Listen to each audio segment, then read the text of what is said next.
President Trump is certainly one of the concerns that we have at the moment, and the world has, on all sorts of fronts, and we're waiting and watching to see what happens.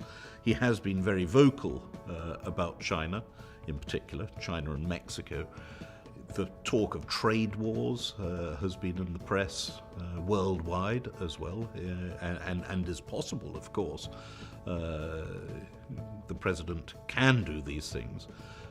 To us, it doesn't seem logical that he does them, but of course many things in recent times have not seemed terribly logical, but have still happened. So I think that is a concern, and it does make us worry, were those things to happen, about the investment in certain companies within Asia. I don't think it derails the story on Asia at all. The US is obviously an important consumer of Asian goods, but Asia itself is a big consumer of its own goods, so there's big intra-regional trade within Asia to take up some of the slack.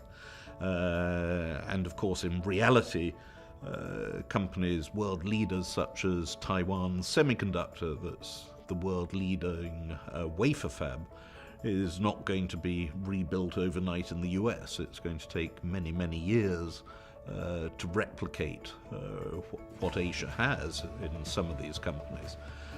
So it is a concern. It worries us particularly at some of the lower-end businesses in Asia that rely on cheap labor.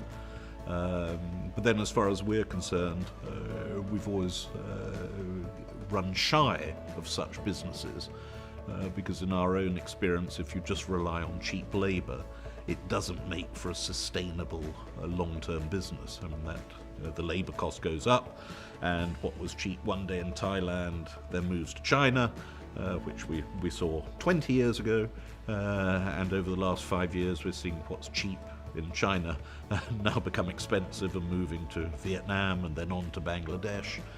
These are not necessarily healthy businesses in which to invest.